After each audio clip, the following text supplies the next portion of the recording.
What's going on, bro? Good. How are you? Good. Well, you taught me to drink it a little bit, so Yeah. I guess we'll have a glass or two. Cheers, sir. Yes, sir. Well, do it again. Oh, Oh, we're going to do it again? there we go. Oof. I'll drink mine quick. That's going to be Casamigos Anejo. It's pretty good. We'll get into that Terramana next too. So, yeah, man, tell me about you. We've connected on social media for a little while now, but you, I know you got a background in weightlifting and some other things, so I kind of want to just to chat about all of it. Yeah, I guess I'll give the background in relation to that. So my background is in Olympic-style weightlifting. And to clarify for everybody out there, that's snatch and clean jerk. So I competed in that from 97 till about 2011 at LSUS under Dr. Kyle Pierce. He got the program started in 96 for our free to after school kids program. And by 2004, we actually had the #1 men's team in the nation in Olympic weightlifting. Even we had the #1 men's team over the Olympic Training Center in Colorado Springs. Oh, shit. I was national champion. Kendrick was national champion. We had a 69 national champion. We had 2 heavyweights that were runner-up for second and third in the country, and they were always jockeying for first. And then we also had a 94-kilogram guy that came in. He eventually became national champion in his own right and set an American record. Also Kendrick, who also did the same thing in the 85 and 94-kilogram class. So we had a strong team between 02 and 08. Okay. Very, very strong. And I went to 5 world championships, 3 junior worlds, 2 senior worlds. So I've traveled all over the world competing in Olympic weightlifting. Probably, I don't know, 8 to a dozen countries for competitions. Really? And everywhere in the country for competitions. So I pretty much covered every inch of the United States. And that's crazy, too, because this is something that back then you didn't hear a lot about. You know what I mean? You may have because you were in it, but like on the outside looking in, like very seldom around here did I run into like nobody. Right, no one. Nobody did. Yeah, and if if I saw someone big in the gym, like, oh, they must be, competing or something, but typically that'd be bodybuilding, wouldn't be actual strength, and conditioning. Funny enough, I was born in 85, so I grew up watching Schwarzenegger and Stallone and Steven Seagal, Van Damme, all those movies in the 80s and early 90s. So I wanted to do what they did. I wanted to do bodybuilding because they were all involved in bodybuilding, with the exception of a few guys were like calisthenics and doing other things, full body movements. But I wanted to do that. My grandfather actually, he was a coach at Northwood. He was Coach Burton at Northwood, and he coached for 40 years, and the stadium's named after him now. And he had close connections with Kyle due to my grandfather was an All-American at Northwestern, who became an NFL player for about 3 years in Los Angeles. And Kyle was a strength conditioning coach and came from Auburn University. And they knew each other through the football world because Kyle was also a strength conditioning coach at one point in college. So he wanted to get me stronger for football. So he took me to LSUS when I was 11. I didn't want to do that. These guys are throwing weight over their heads, and you got to be fast, explosive. But I was like, well, I don't see anybody jacked up in here. I want to get that. I want to look like that guy. But then I started noticing after a few national meets that you didn't have to be very big to be very strong. And I didn't understand that concept at that age. I was like, well, wait a minute. All the movies I watched, you got to be big to be strong. Yeah. And these guys weren't. And they were throwing, I was watching Olympians at these meets, and these guys were throwing, 450 pounds over their head. God damn. But they only weigh like 215. That's I'm like, crazy. what is that? What is that? I thought you had to be like a 300-pounder, jacked up guy to do something like that. Well, you do if you're doing it from a dead move. Yeah. But they were so technically efficient. I mean, they were fast, explosive, mobile, and strong. Whereas traditional bodybuilding, they're just either obviously they're training for aesthetics, but a lot of them are just really tight. Yeah. They're not very explosive. They're not fast twitch. They're not working a lot of fast twitch muscle fibers, right? They're just doing slow, controlled movements for obvious reasons for their sport. So that was appealing. And then I beat a big guy in a snatch. And I was like, well, I was a tall, lanky kid. I was like, well, that's more appealing. I like beating these big dudes, and now I feel like I can strut a little bit more. So that actually was the appeal. And then what solidified it for me was international competition. When I had my first international meet, I was 17, and it was in Hermosillo, Mexico, and I saw a guy named Taner Sagir from Turkey. And he was the 77 kilogram class. So we only weighed $170. Right. I was a 94, so I weighed about 205. And I was snatching at that time around 308 and clean jerking around almost 400 pounds at 17, which is USA standards at 17. That's great, right? Yeah. Well, to my surprise, on an international standard, that ain't. Really? He was 2 weight classes below me, and he snatched 350 pounds, and he clean jerked 431 pounds. And he weighed 170 pounds, and he was 5'11". He wasn't tiny. He wasn't a short guy, stocky. He was 5'11", 170 pounds. And he clean jerked 431 pounds. And he was fast. And that was my real first exposure to the sport of actual weightlifting on an international level. After that, I was like, well, I got work to do when I get back home because this is incredible. So came back home, bumped up some weight classes, did well, had a few knee surgeries. I had a lot of knee surgeries that spawned from football that kind of hindered that, but ultimately I did well. I mean, 07 I was national champ, made my first world team, and then in 2010 I also made another world championship, and that was my last year. After my 5th knee surgery, I came back from 0 to national champ again, made another team. So I did pretty well. I mean, nobody's ever out-snatched me in Louisiana, for sure. Not even close. My best lifts in that was about 377 pound snatch, and I was clean jerking around 445. It was right at 445, and I was weighing at that time 230. And you're clean and split jerk? Yes. Yeah, well, because of my knee surgeries, you couldn't do that anymore. Yeah, I actually I can split with both legs. So interesting. I've never even tried to split the other leg. I feel like I'd fall. I had to. Because when I had surgery on my right knee, I just learned to adapt to Kyle was like, well, let's adapt to your left. Since your right hurts right now, let's take that pressure off your right. Let's split with your left going forward first. And your left, really my dominant, my kicking leg is my right leg. Your strong leg is your left leg. Yeah, because you're putting all the weight on that Correct. leg, right? So it's correct. So that's how we thought. He's like, well, you're not as coordinated. Let's coordinate it. It's strong enough for sure, but let's just coordinate that leg. Okay. And so for the first, I think, 5-6 years of my competitive career, I was right leg. For about 4 to 5, I was left. And then for the remainder 2 or 3, I was power jerks. Okay. So I didn't do split. I just did straight power. Yeah. I didn't split the leg. I just kicked them out. What's your suggestion on split? I've gotten better at them, but I got a group of guys that are working out doing program with us now, and it's like getting them to get the split. I always have to get them to squat a little bit first. They do. So that they'll force themselves to split when they come up. So you really want to do it with no weight first. And that's so hard to tell anybody to do. Hey, you don't even put your hands above your head. Yeah. You put your hands on your hip, and you tell them to do a quick split, like just up to your toes, and then shoot their legs out to front to back. And you mark it where you want your feet to go, like your front foot. Well, you do some measurements based on their autonomy to determine, because you're looking at their levers. Is what you're doing. You're trying to figure out what their tibia length is, fibula length is in relation to their hips. And then you're trying to figure out where is the best split for you, right? Too. And how to determine which leg to split with. The old school method was my coach came up behind me and said, look forward. It's like, okay, but don't look behind you. Okay. And he came up behind me, pushed me, and I caught myself. And whatever leg I caught myself with is the leg we split with. Okay. Makes sense. Because it's a neuromuscular thing. So you're going to be Yeah. So that's the old school method of determining which front foot is going to go out first.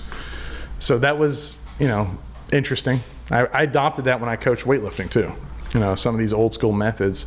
I came up in a time when CrossFit was coming up, because my career was ending as CrossFit was starting. So I started coaching in the midst of CrossFit really starting to take off. Matter of fact, my first coaching experience was in LA. I was doing strength conditioning internship out there with Cal State Fullerton, and then I was coaching weightlifting at night at a CrossFit gym in West Covina. And that's what I did just to pay for my internship. And out there, everybody wanted to know, because nobody knew how to do the weightlifting portion. Yeah. Because that was still up and coming thing. So I was coming up during, all the modalities, all the stretching, the ball, the SMF, all those, we're going to roll this, we're going to roll that. To the point that it was a little bit too much. Like, we did very dynamic stretch warm-ups prior to working out, and then we would do the actual workout, and then we would do static work on the back end. Some people took it a little bit too much. They'd read a book about modalities, and then they would do warm-ups for 40 minutes prior to even picking up a barbell.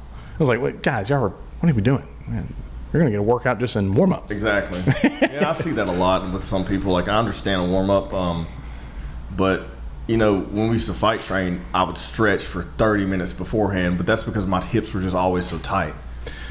And with lifting now, we're doing mayhem programming right now. So, and the first couple little exercises it's basically you're starting like 50%.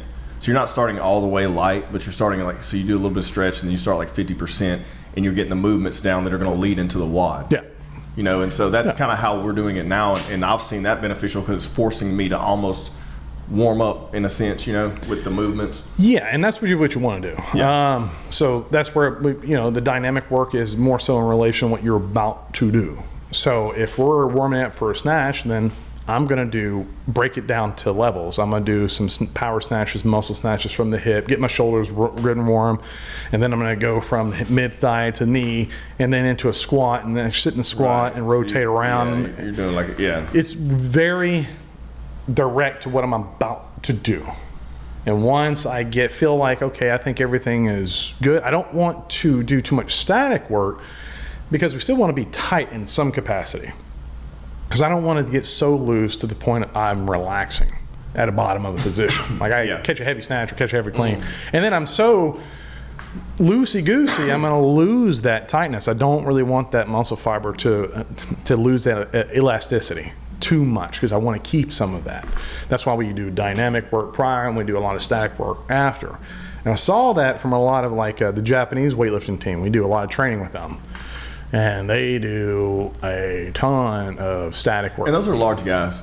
So people think, when they think Asian, they think small. But well, it's a mix. Okay. So we have weight divisions. Right. Obviously. Right. Yeah. So, majority of the Japanese team, they are lighter guys. But some of their best lifters they have currently are the heavyweight. They have a heavyweight over there in Japan right now. It is monstrous. He's a great lifter. And then they also have a 85 guy. So no longer 85, different weight classes, but 185 pound guy. He's incredible too.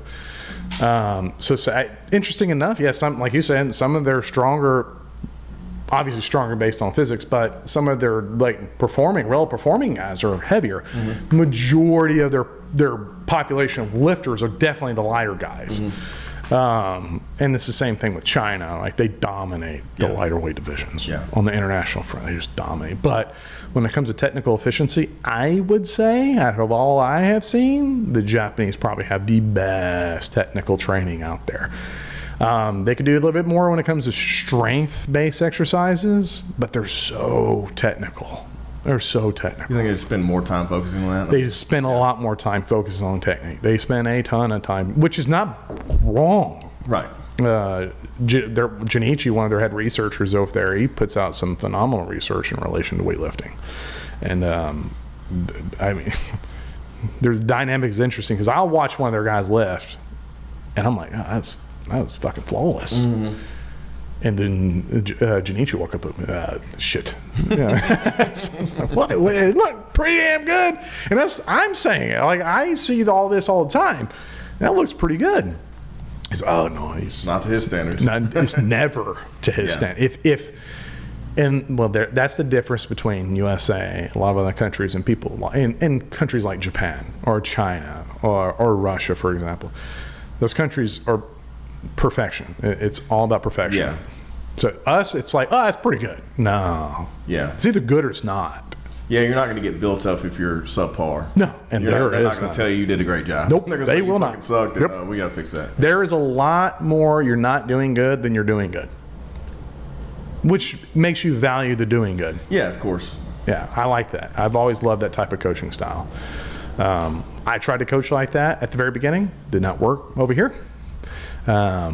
People just don't, in the CrossFit side anyway, they're like, I literally tell you, you look like shit. Yeah. I mean, it looks terrible. I like that, though. My wife's really great. She was a gymnast before and, pretty much all sport athlete. First woman to play football in the state of Texas. So she's a gangster. So when it comes to shit like that, she tells everyone they look like shit whenever we're working out. And she's pretty much, we would say, she's L1 certified and all that. She's pretty much our coach, when it comes to that. But yeah, I mean, you get a lot, and it's just strange for like fight training for me. Like, I'm going to correct you if I know I'm right. If I don't know what the fuck I'm talking about, I'm not going to say anything. But I'm also going to correct you not in a stern way to where it's like, hey, you fucking suck, go home. It's more like, hey man, you're not turning your hips here. You're not turning over here. Shoulder mobility's, lacking here, stuff like that. And I'm still learning myself because I spent so many years fight training. Even when CrossFit come out, I was doing CrossFit a little bit, but I wasn't doing the Olympic lifts. I was doing more gymnastic stuff and cardio stuff to help me with the fighting, I think that's good. I don't think weightlifting is the snatch and clean jerk are the most technically, the hardest movements on a barbell to do. Yeah. But that being said, majority of our girls, for example, that had a sport prior to weightlifting, guess what they all were? Gymnasts. Yeah. They're all gymnasts. Yeah. And they're amazing at it. And they Great get it naturally. It's fucking annoying. Like, yeah, it's natural. They get it. Yeah. I coached a lot of girls that were gymnasts, and they just get it. Yeah. They just get it. It's because they understand how their body feels, and they're able to coordinate their body. Like, whenever you get a gymnast, they know how their body works. They've already trained their body neuromuscularly. They know how to accommodate. So whenever something is off, they're able to accommodate that with very little instruction. I was like, you're a little toesy. Yeah, no. And they fix it. It's not, oh, well, they usually correct it fairly quickly. It's usually pretty fast. So gymnastics is a great fundamental sport. I think it's great for anything. It's great for anything. Like it's almost like wrestling for fighting. Like, if you're a wrestler, I can teach you how to fight. Yeah. And if you're a wrestler, then that's a huge chunk of it, right? That's the base right there. But the same thing with weightlifting or anything. Any gymnast, dude, you can, if they have body awareness and core strength, they have it. Yeah. You can teach them everything else. Yeah, it's very, very easy. And you see it on developmental coaches. They understand it. So you have elite coaches and you have developmental coaches. Developmental coaches are great for starting somebody from scratch and working them way up. Elite coaches are great for squeezing that last 2% out of that athlete. Yeah. So they are two different type of coaches. Kyle was an amazing developmental coach. It was great. He understood that if we knew how to balance, we could weightlift. So that's what he did. When we were kids, that's all we did. We did a lot of balancing training. That's all he did. Like unilateral work. We're doing stuff on just on little sticks, balance work with weights. Yeah. So we did a lot of that type of training where we're trying to work our body and coordinate it versus just, we're going to start working with the barbell. He didn't let us lift very heavy until we were coordinated enough to negotiate it. You see the opposite a lot of times in a lot of gyms. They're like, oh, let's just throw some more weight on. And we've done it. I've seen it done. And that was the worst part about getting into the training we're doing is that we've kind of developed our own CrossFit group, out of the gym we're at, because we're not really a CrossFit gym. Although we do have guys and girls who compete in CrossFit competitions out of that gym. So we've almost kind of had to develop our own programming, But I've been having my biggest hang up right now is shoulder mobility and lat mobility, because I think years and years and years of just static strength training, slow, like you said, slow bodybuilding style training just to get heavy lifts, from a static position has hindered me. And so it's taken me way longer to create fast twitch, things and get my timing down and get my mobility down. I'm still having to struggle with a front squat where I can't get a rack, So it's all males. It's always males. Yeah. You know why? Yeah. What do we do? What do we like to do when we go in the gym? We want to curl, we want to bench. Bro weight. We want to do all this anterior work, and we do no real retraction work or overhead stability training. Women don't ever do that. They don't like going to the gym trying to bench a house or do curls out the. But you know what they will do? Let's build that butt. Let's build so they're squatting all the time, which is great fundamentals for us. Yeah. And you're not tight at your shoulders. See, I've always been okay. Squats always.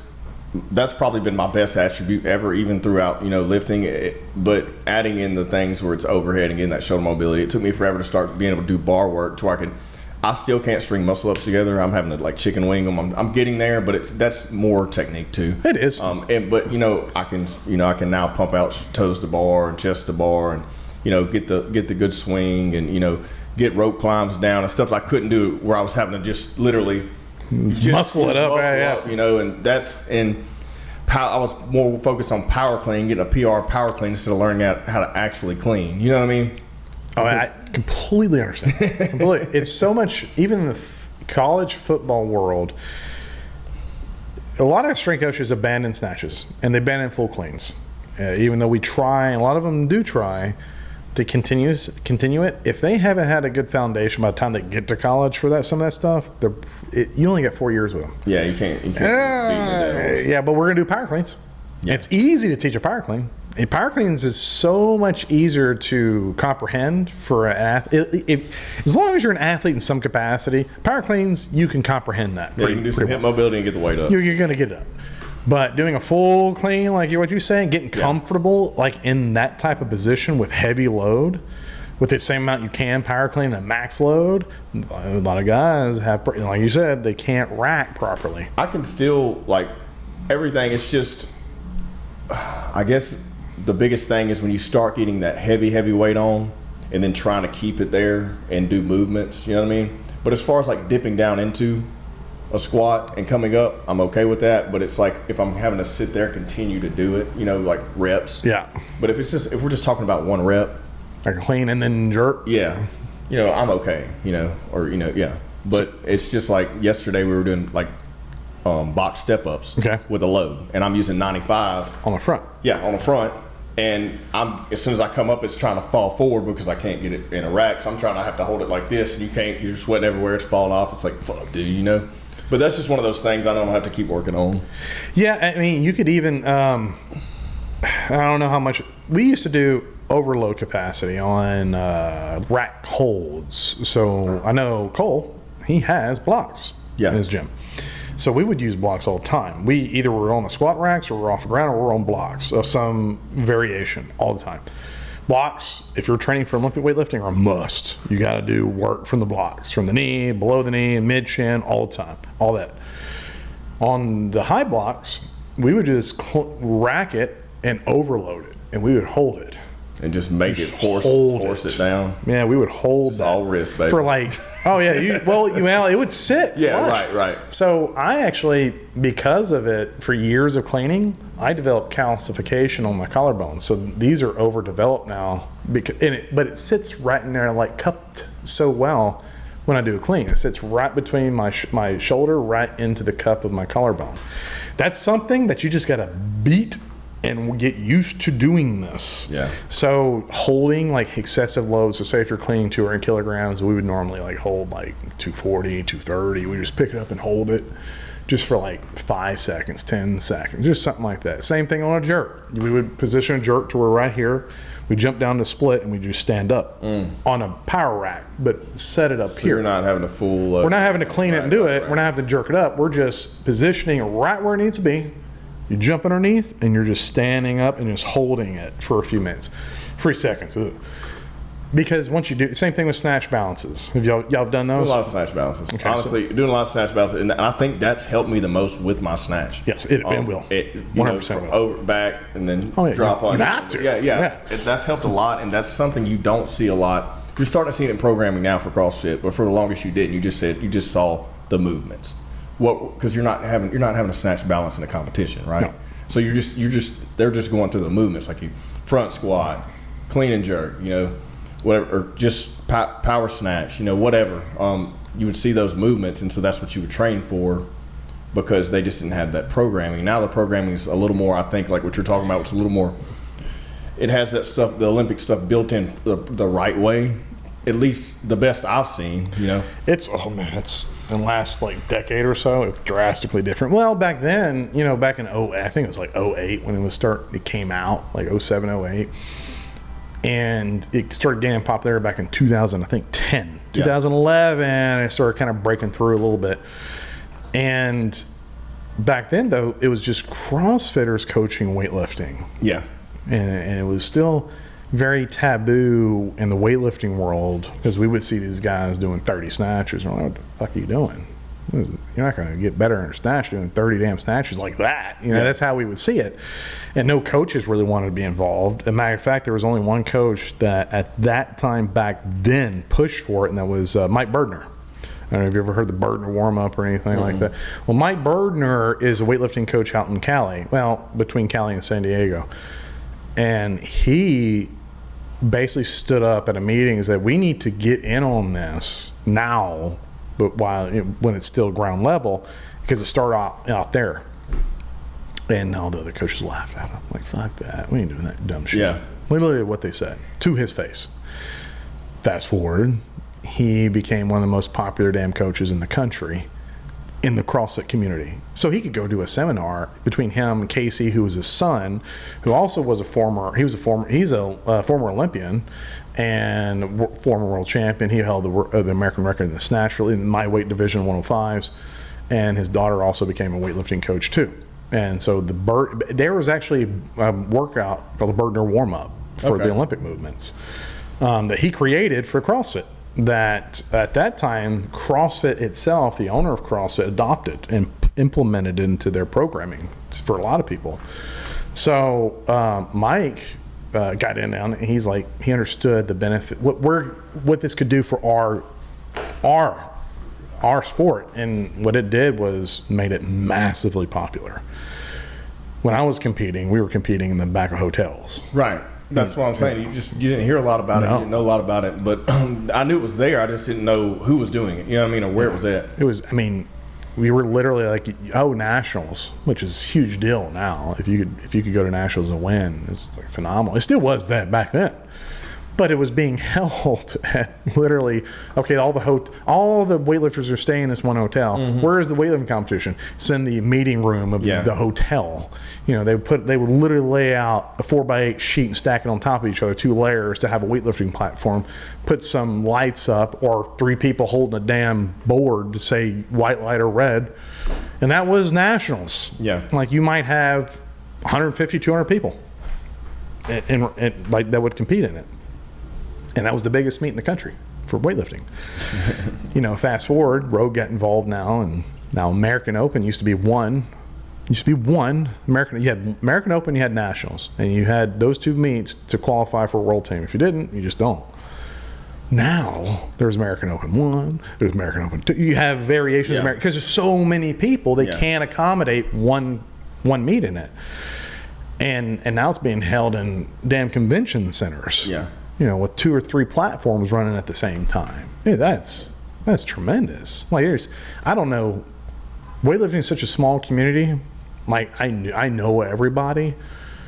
I don't know anybody other than just the big guys now. The big names. I don't know all these other people that are like thousands of them that compete. I have no clue who these people are. So it's grown to because of CrossFit. Mike saw that early on. Nobody believed him. Yeah.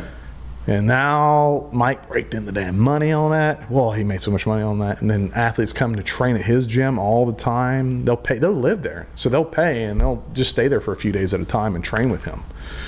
And now weightlifting is just, and it's given an avenue for us too. Like for athletes, like if you were a national champ now, if you're a national champ, you can do a seminar, sell out.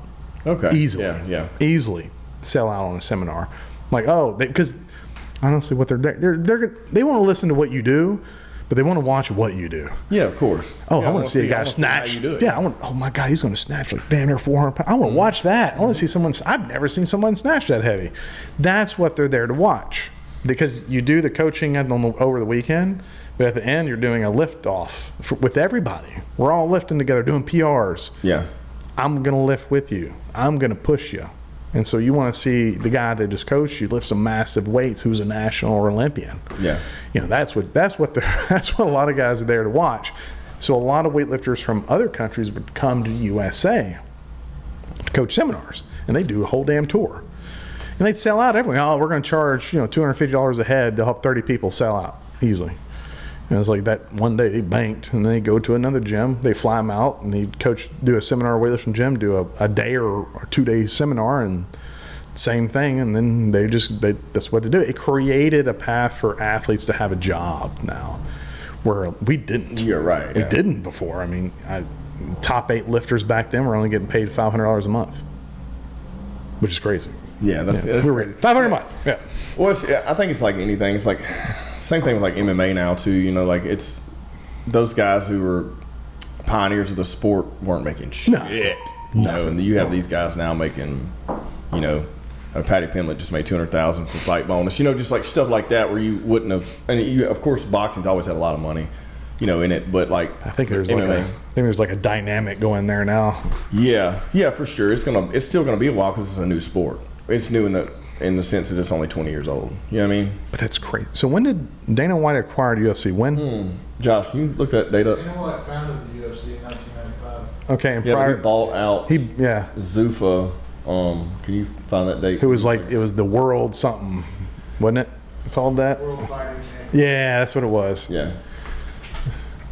But anyways, he's done so much for the sport, and CrossFit, you were talking about Rogue. Like Rogue's been the biggest, biggest supporter of weightlifting, like just everything. I had no clue who that was either. Yeah. I had no clue who that is till CrossFit. Yeah. I think they started with CrossFit. What equipment were you using before then? Oh God, it's still in use today. It's high end stuff. Yeah. Rogue is popular amongst recreational gyms and CrossFit communities. It's not popular on the weightlifting community, other than if you just want to have training platforms. War of the Worlds. World of the World, okay. Yeah. That's hilarious. I remember first time I ever saw that was a movie called Virtuosity. Yeah. Haven't seen that. They had their whole scene. They were in a fighting cage. It was with Denzel Washington and Russell Crowe. Oh, so it was a scene in a movie. There's a scene in a movie. They're in the octagon. Okay, What's it called? Virtuosity. Yeah, Virtuosity with there it is. Yeah, whole scene of them in 1995. So it had just started. So yeah. That was the first time I ever saw it. Hell yeah. But yeah, man. I think that I'm excited about it because I just never touched Olympic lifting, and now I like it. I like it because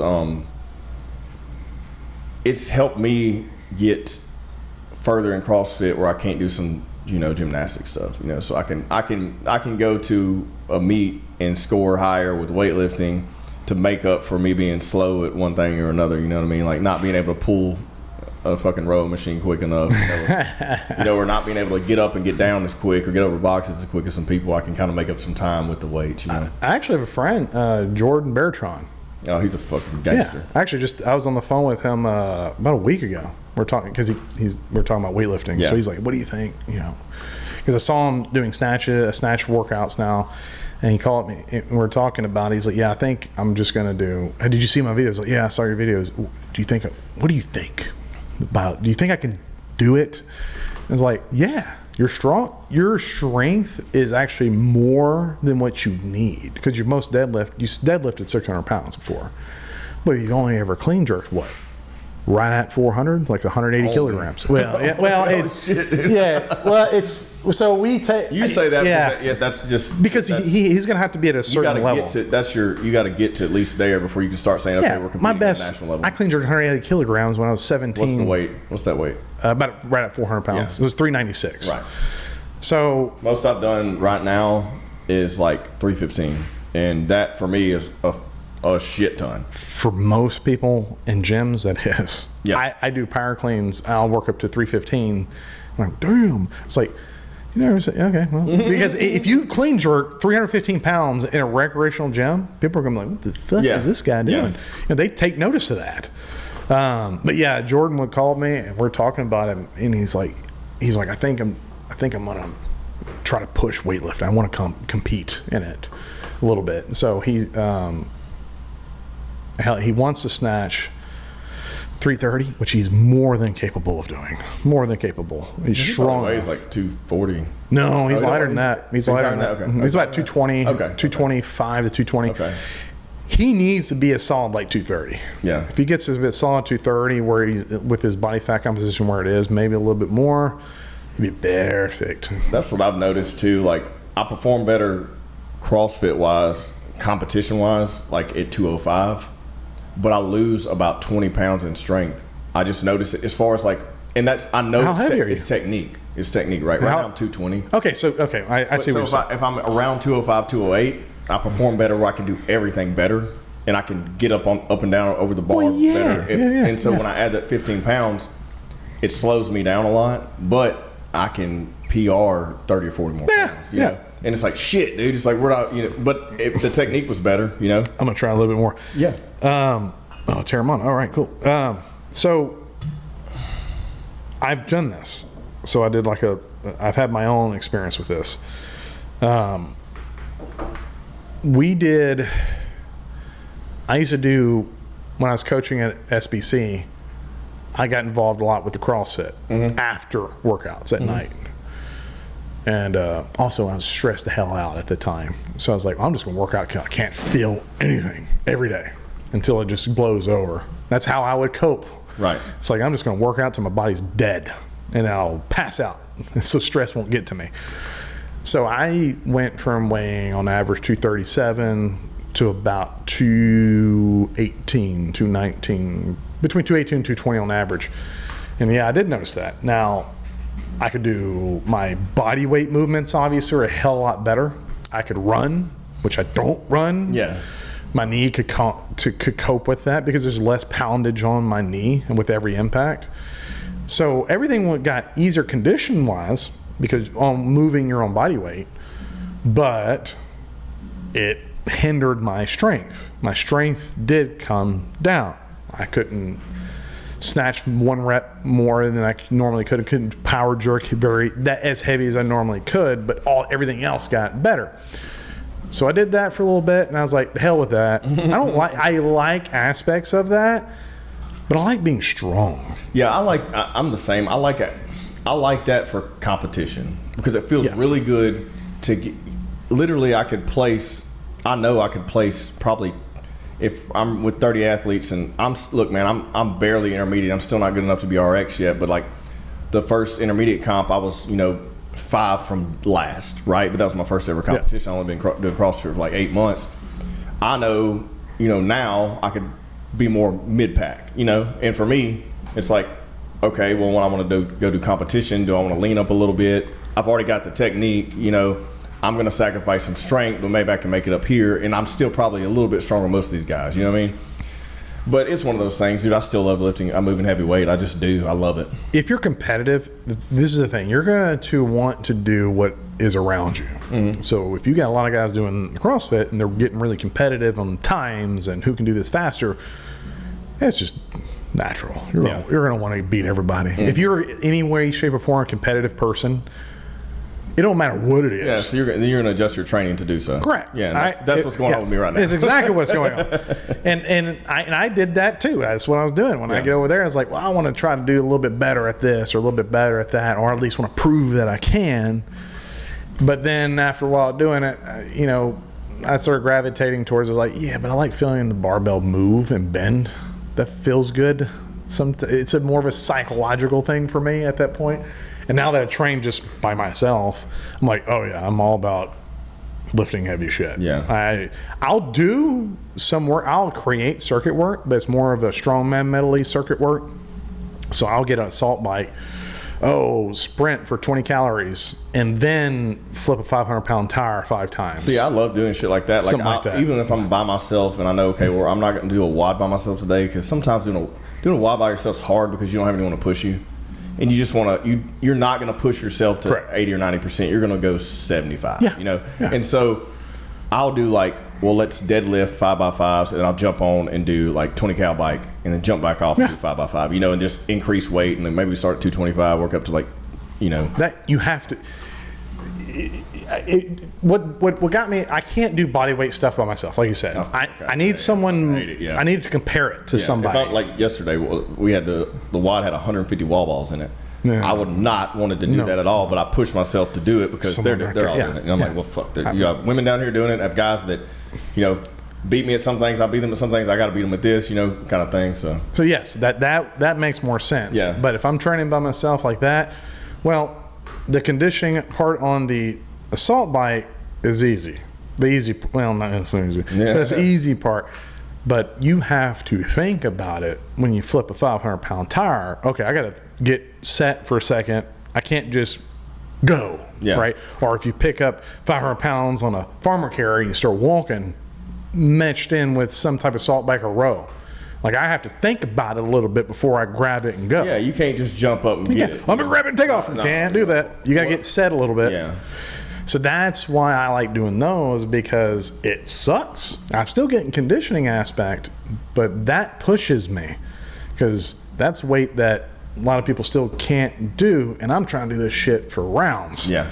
So that's what pushes me. That's fun to me. I like doing that type of circle, or pushing a sled and pulling a sled as hard as I possibly can, mixed in with something that's kicking my heart rate up, and we'll just do rounds of this shit. Yeah, I really think that is my favorite form of training, exactly what you're talking about. Get the heart rate up, move weight. Get the heart rate up, move weight. When the heart rate starts falling down, get it back up. Well, that's the funny part is, so my heart rate on the assault bike or say a rower, a non-weight bearing movement, will come down.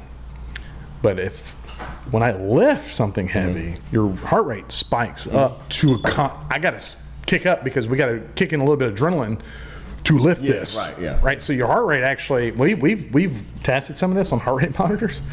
Okay, when you lift heavy, we did a 10 rep max. We were doing that. So we did a 10 rep back squat max, which was part of our programming anyway. So we wait until we got the preparatory phase of our training to do 10s. And if you're doing 220 kilograms for 10 reps, it's 485 pounds for 10 times. Well, you measure that. You're deadlifting. No, this is back squatting. Back squat. Okay. Yeah, back squat. Yeah. You do. You measure that. Your heart rate is at 200 plus for that only maybe 30 seconds. Yeah. But it's at 200 plus. It's at, you can't sustain it very long, but you are getting a massive cardiovascular response from that 30 seconds. And we're going to do sets of this too. Yeah. So to say that weightlifting doesn't give you... I can see it, but I also think that probably has something to do with your training too, because you probably mentally push yourself, you know what I mean? Because you've competed in weightlifting, so it's you're pushing that adrenaline spike a little bit naturally more than someone else would. You got to. Because you've been competitive at that. But I think that's probably my favorite form. I love DT. That's my favorite. That's my fucking if anyone they're if we don't have something one day and they're well, I don't know what we're gonna do, or it's a weird day, maybe everyone's not there, maybe we're not on programming that day, I'm let's do DT. Let's do DT. What's DT? So pull up DT. It's 21-15-9. So you can have. I have heard of this. Yeah. So do you start off with 21? And you go down to 9? Or is it 12? Hold on, is it 15, 12, 9? There's double DT and there's DT. You just type in DT CrossFit workout. Why am I not? I look at so many workouts every day. I'm almost embarrassed where I can't. So it's 5 rounds. 12, 9, 6. Double DT, you double it. It's 21-15-9. So it's 12. So you start off with a high number. Yeah. Okay. 12 deadlifts. It's all at 155. So it's 12 deadlifts, 9 hang power cleans, and then 6 push jerks. but you're doing it for time. So my best time is sub 7 minutes. Is within a time limit? Well, you're just doing it for time. Like, okay. so you want many rounds as possible. Okay. Well, you have 5 rounds. You want to get okay. your time as quick as possible. So my best time is right at sub 7 minutes to do 5 rounds. It's pretty fucking hard. Like when I first started, I was at 12 minutes getting 5 rounds done. So you cut it in half. Yeah. Literally under half. Yeah, it's taken like 2 years to do that. So I love doing that shit because it pushes your heart rate through the roof and you're still moving subpar weight. You know? It's only 155 pounds, but you're just trying to beat everyone else. It doesn't matter.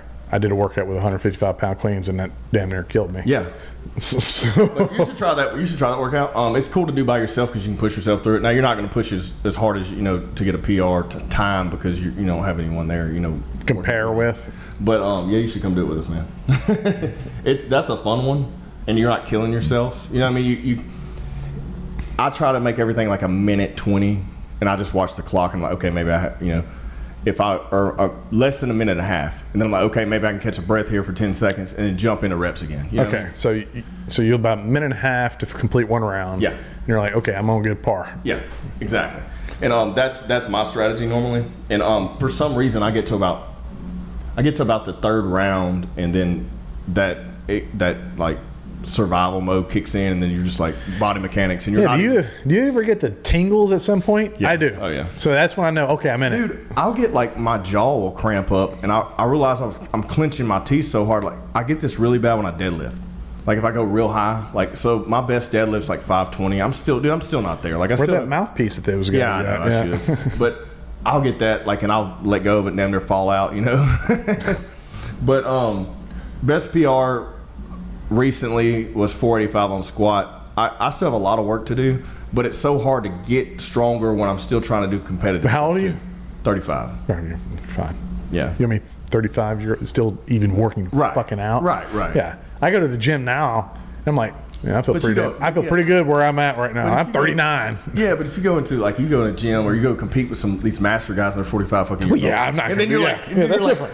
There's still strongman competitors at 45 years old. Yeah. So that's what keeps in the back of your mind. Like I can do this, and I definitely got to beat everyone else. But I'm a little more body aware, like with injuries and stuff. Let's talk about your injuries. So talk about me. Let's talk about you. Because how many have you had? Well, on my right knee, I've had 2 ACL tear, 1 meniscal tear, and 2 scopes, all in the right knee.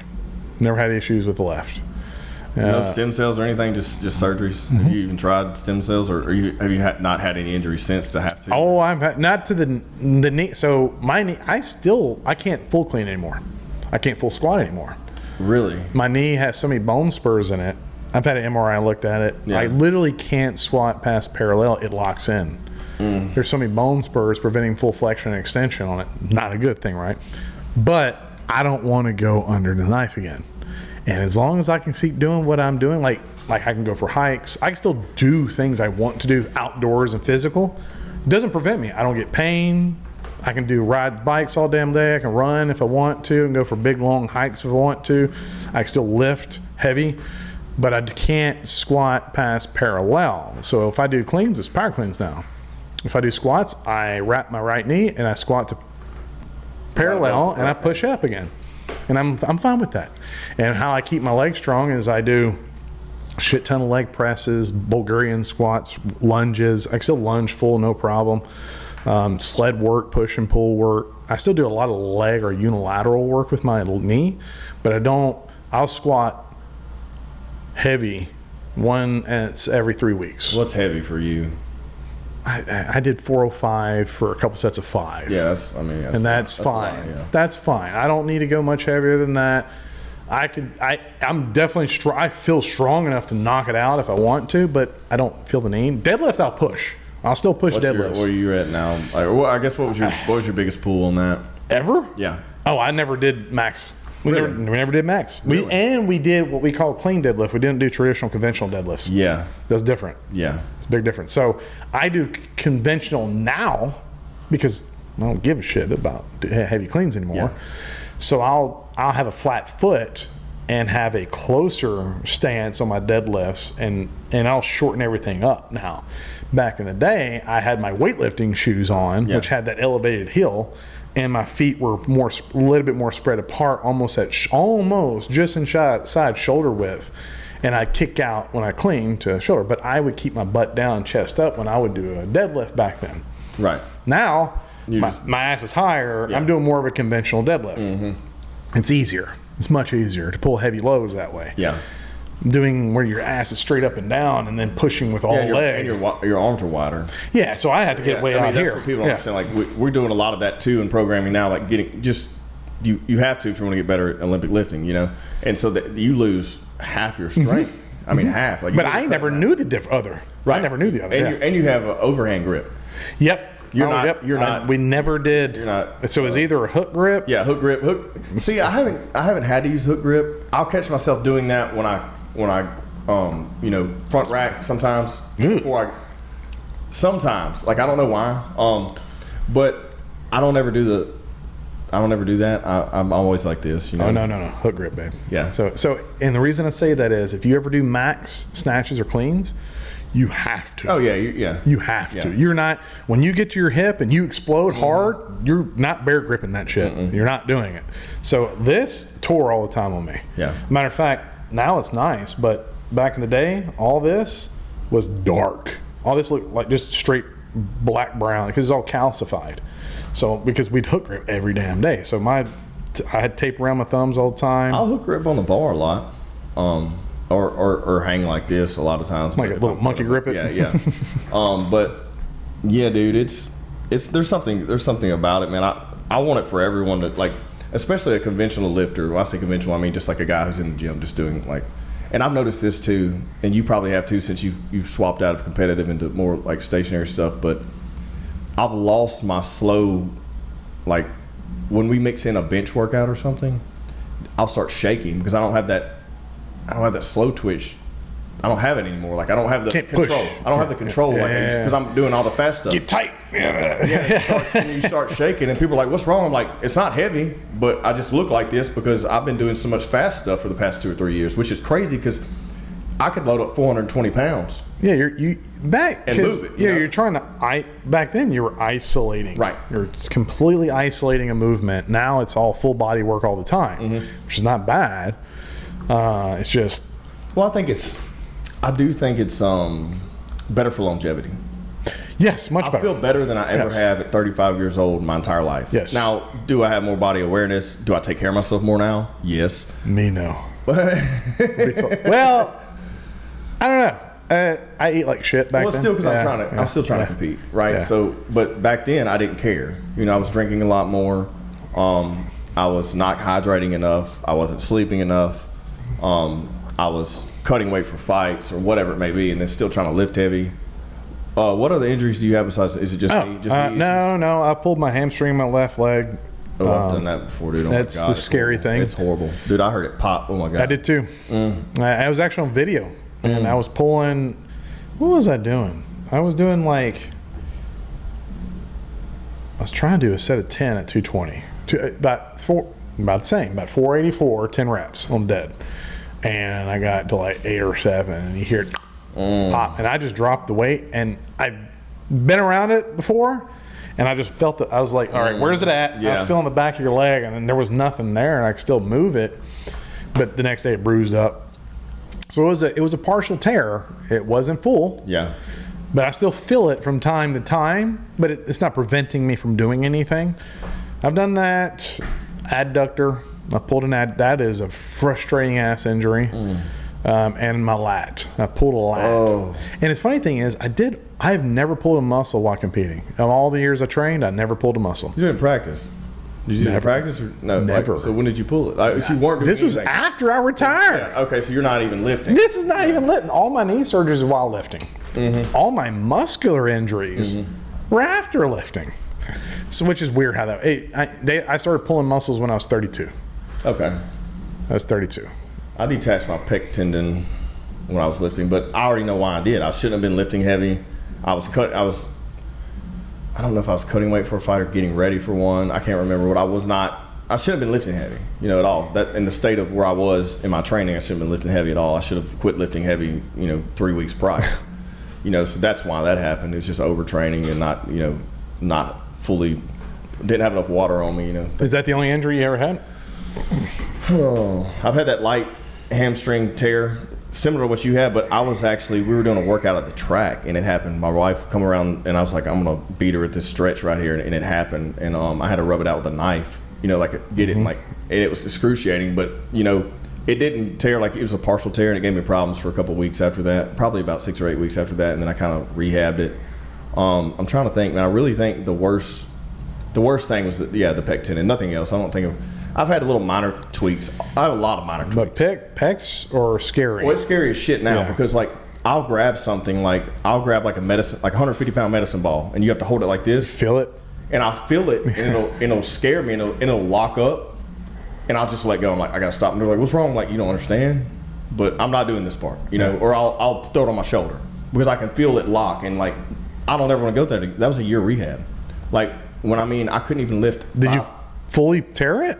Yeah. So you had to go the entire tendon. So did you have to go into surgery? Yes. So detach the tendon. The tendon, it basically pulled. Like, if I flex my pec now, there's an indentation right here on this side. There's not here. Yep. So that tendon is the one that runs under your bicep muscle and pins to your bone. So they basically took cadaver tissue and suture and moved it all the way back and pinned it with I have like a bolt under my bicep.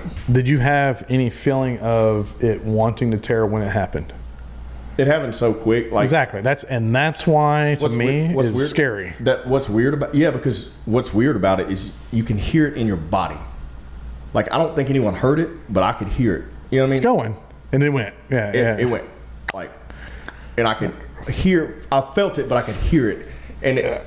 But I was such an idiot. I was probably in my mid-20s that I was like, I just pulled something.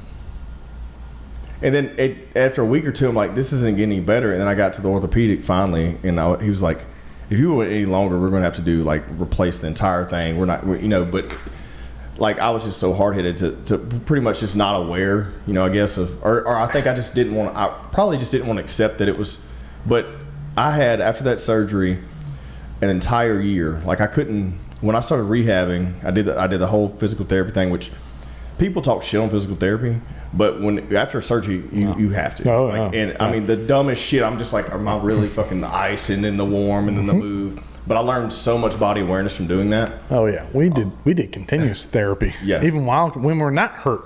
Yeah. And so now it's dude. Now it's scary. But I was like 5 pounds, like the first probably about 3 months back in to try to start lifting again because my ego was hurt more than anything. Yeah. Because I couldn't lift. So I was like putting a weight vest on and doing shit in the yard and doing lunges. I was doing legs like 3 times a week. I was like, I'm going to keep my size. I was so worried about that shit. But I remember going back in the gym and struggling to get not only 5 pounds up here, but feeling it so tight that it was scaring me that I thought it was going to tear again. You know what I mean? And then gradually working back up. So now I won't bench press over like 315 anymore. I don't really bench press much. It'll be in a workout. Sometimes I'll do it. I'll still do dumbbell work, So you bench press any? If it's in a workout, I'll do it, but I really typically won't go over like 225. Okay, so yeah. So and why I don't need. There isn't. There's people still ask me like, what the hell are you still doing that? Yeah. Because I can't. Yeah. That's why. But I have felt that's why that is scary to me. Every other thing you can feel going. Yeah, I can drop it. I felt another lat starting to pull. I drop it. I see what you're saying. I drop it. Yeah. There was no warning. There isn't. There's no warning. There isn't any. So there was one time I was benching, and this is while I was competing, and I felt here a bunch of needles. Felt like a bunch of needles were popping, and the low rack threw it in. I was like, I've never felt that before, and what the hell is that? Yeah. And that's what it was. It was microscopic tears, like just really fast, many of them. And it was if I tried to push it out, it would have probably. And so I still bench heavy, but I monitor. I make sure everything's correct, tight, everything feel good. If something feels off, there's no point. I'll just stick with this set or go down and wait and do the reps. Yeah. But I don't ever do one rep. I've never done one rep. I probably never will do one. Well, not train for one anyway. I'll do one heavy something after I've done a set of heavy 5 or something like that. We did like a gym-wide competition between a couple gyms. I say gym-wide, I mean like multi-gym competition. And it was a lot of CrossFit movements, and there was one day where there was 3 maxes. I'm trying to remember what they were. It was squat max, deadlift max, and something else. It was 3, and you had 30 minutes to complete it, which sucks anyways. Yeah. Because you're like, okay, now I'm trying to get the highest weight I can get for score. Yeah. And also be careful and not hurt myself because I know I have to. So strategically, I'm like, well, I'm going to do deadlift first because I want to get that out of the way, get as high as I can there. Then I'm going to go to squat next. Or I think I did squat first. I can't remember which one, but like, I did squat first. I was like, I want to get squat as heavy as I can and then go to, I don't remember. But anyways, like doing those things. I'm trying to remember what the other lift was. That was, might have been power clean. Was it? Maybe. That'd be an interesting third one. It was interesting, dude, because I know it was, because I believe I got 285 on power clean. I know I could have got 315 because I've gotten it before, but it was just getting it there. And then here's the thing. Knowing that's my PR there and then having to know I got to go do deadlift next and then having to know I got to go do squat next, you're not going to get your full max. No, but that's not the point. But no, it's not the point. No. But the point is, like, I think more than anything is to know where you're at and know where to start. Like, okay, I need to start 70%. That because I only have X amount of time. 4 reps. 4 reps, add weight, and Yeah. get to the next thing. That I love doing that kind of shit because then you're strategically playing a chess match against your competitor where they'll blow their wad and miss. If they miss, that's why I didn't go to 500 on a squat because I was like, well, shit, if I miss 45, then I'm back down to 455. Kind of thing. So that was interesting. That was the most interesting thing I think I've done this year because we got another big comp coming up in November. Where's that going to be? Is that going to be here? That's Wad Guys. Oh, yeah. So, Yeah. you gotta come to that. Old Sanders. Mm-hmm. Yeah. I used to coach him. Okay. Yeah. You should come to that if you haven't ever been, dude. Oh, I've been. Oh, you have? I've been. I've helped out at one point right when they first started. It's interesting, but that's the next thing coming up. So now it's just, I think we might run a half marathon too just to do it, but I'm not running. I'm saying I'm not training for that. Our programming has a deload day. And so on our deload day, it's cardio and it's either, it may be assault bike, rowing, and a little bit of running, or it may be running a 5K. And Cole's going to be there, obviously. Yeah, Cole be there. Yeah. Cole's the gangster. Yeah, it's hilarious. We coached him in his first weightlifting competition. Really? Well, Angela actually coached him. I coached Jordan. And it was, I believe, at SBC. And Cole didn't know. He's never been to a weightlifting competition. Yeah. You don't know. He just, from CrossFit. He's known it from CrossFit. And he did the snatches, which he almost bombed out. Angela was so pissed. He almost bombed out. He made his 30, because you only had 3 attempts at each. Yeah. And on the third attempt, he made it. Yeah. And then you get a break. You have like an intermission, and then you go to clean jerks. Well, Jordan has done weightlifting competitions before. So what's Jordan doing? Jordan is sitting. He's drinking Gatorade, eating a banana, trying to refuel, trying to relax, chill, and then start warming up for the clean jerk. Cole is burnt out because he's gotten so amped up for the snatches. Now he's like, I gotta wake up, man. I gotta wake up. Yeah. And so me and Angela in front were talking about numbers, about openings and things like that, about warm-up attempts. And we go around the curtain and we look in the back, and Jordan's laughing and smiling at me. I said, what? He's like, and I looked over and I was like, Cole's on the assault bike biking, trying to wake up. Yeah. I'm trying to wake up. I was like, Angela's like, no, get off the bike. No, you need to be sitting and relaxing. But that was like, Cole has never done a weightlifting competition back then. But that dude has always been, he's always been wanting to learn more. Yeah. Well, I think that's what separates most people, because I think if you just stick in your ways and say this is the way he's hungry. Yeah. That dude he's been hungry. I met him first he was working at freaking Sonic. Yeah. And I was working at Fit Nation on the weekends while I was in school. Just 8 to midnight. I do my homework over there, and then I go get it was during the day actually. I go get a sandwich before I go in. And that was when I think I was like 17 or something like that.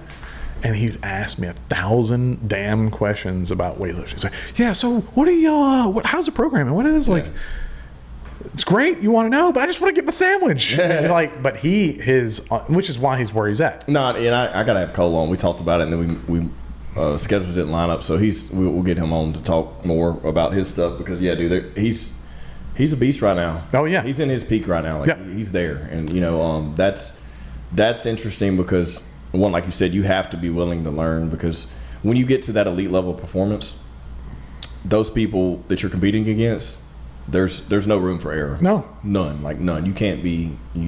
They beat you by 1%. It's not. You're not beating each other by 10%. It's by 1. Yeah. You know, 0.5%. Oh, what was his name? Former CrossFit champ. Rich Froning. No, after him. What was his? Damn, I had a brain fart. You pull up the CrossFit champions.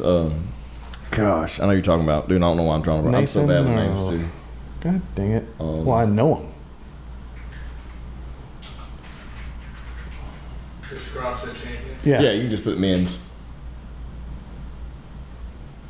He'll pop up. Yeah, there he is. This guy. Yep. Who's that guy? Internet running a little slow, but yeah, you'll find it in a second. But yeah, dude, it's I've got the bug, man. I got the bug right now, so it's fun. I love it. It was well, yeah, here's interesting. What do you do any modalities such as like cold plunge or heating? Oh yeah, so I've been cold plunging now since January. I got a pool put in September. I was cold plunging in it because it got down to 40 degrees because it was so cold here this winter. And then I actually got an actual plunge. What'd you get? It's the plunge. It's called. I think it's called the plunge. It's like similar to what Cole got. Yes, exact same thing. Exact same he got a thing, newer okay. model. I found one. Luckily enough, I found one. Someone posted on Marketplace, and within an hour, I saw it right down the street from me. So I ran and bought it for half of what the cost was, brand new. So I went ahead and scooped it up because I've been trying to do the ice bath shit, and my ice is melting. I couldn't get it cold enough. The pool got cold enough this year where I could actually use it. Got used to it. But I'm plunging right now. Like it's on the back patio, so I haven't tried to like electricity and shit. Like, and it being so hot in the summer, like I don't want to run it all the time and burn it up. But it's down to 48 right now. Okay. So I'm plunging at 48. Matt Frazier. Matt Frazier, yeah, he's a weightlifter. Why did I not think about that? Yeah. I couldn't remember his name, but yeah, that dude's a goon too. But yeah, so I love it. So my routine is I get up in the morning, piss, I get a sip of water, not a whole like bottle or anything. I'll take a sip of water, piss. I'll cold plunge for 3 to 5 minutes, and then I'll either jump in the pool or I'll get in the hot tub. So we're using the hot tub already for the past 2 years just to kind of like warm up and loosen up some tight muscles and stuff. But now that's my routine. I'll cold plunge right into the hot tub, and then I go about my day. Yep. Some days I actually like to leave cold.